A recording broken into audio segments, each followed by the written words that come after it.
एकनाथ शिंदे थोड्याच वेळात दरे गावातून ठाण्याला निघणार। ठाण्याला रवाना होण्यापूर्वी शिंदेंकडून कुटुंबासह जननी मातेचं दर्शन।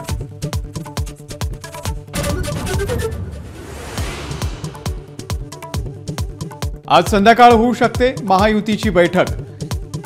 संजय शिरसाट यांची माहिती, मुख्यमंत्री पदाच्या नावावरती होणार चर्चा।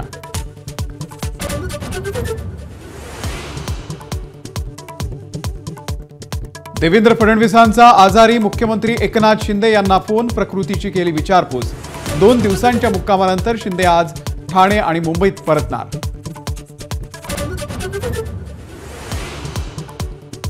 एकनाथ शिंदेंनी उपमुख्यमंत्री व्हावं, माजी मंत्री गुलाबराव पाटील यांची इच्छा। शिंदेंच्या उपमुख्यमंत्री पदासंदर्भात शिवसेनेच्या आणखी एका नेत्याचं वक्तव्य।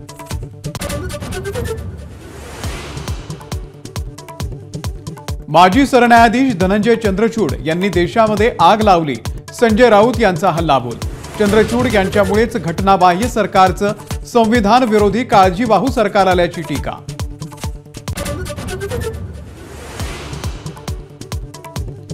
वरिष्ठांना भेटण्यासाठी दिल्लीला गेलो नाही, 2 दिवसांपासून डोंबिवलीमध्येच माजी मंत्री रवींद्र चव्हाण यांचं स्पष्टीकरण।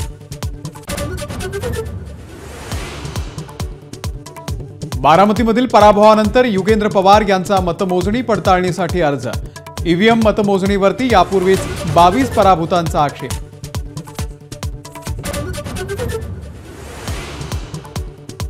ईव्हीएम हॅक होऊ शकतं, हा दावा खोटा। व्हायरल व्हिडिओवरती निवडणूक आयोगाचं स्पष्टीकरण। ईव्हीएम सोबत छेडछाड होऊ शकत नसल्याचंही स्पष्टीकरण।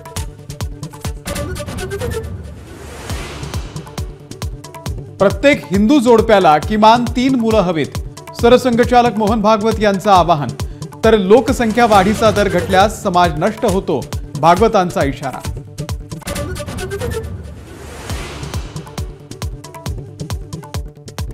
लातूरमध्ये शिक्षकी पेशाला काळिमा। झेडपी शाळेच्या प्रभारी मुख्याध्यापकाकडून तब्बल 15 अल्पवयीन मुलींचा विनयभंग, मुख्याध्यापक निलंबित।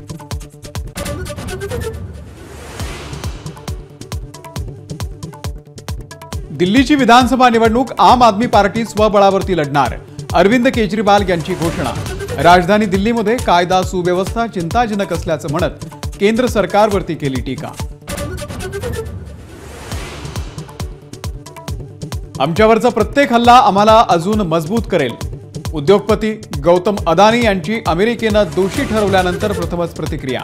खऱ्यापेक्षा खोटं वेगानं पसरत असल्याचंही वक्तव्य। फेंगल चक्रीवादळाचा चेन्नई विमानतळावरच्या सेवेवरती परिणाम। खराब हवामानामुळे लँडिंग करणाऱ्या विमानाचं पुन्हा एकदा उड्डाण, पायलटच्या सतर्कतेमुळे टळला अपघात।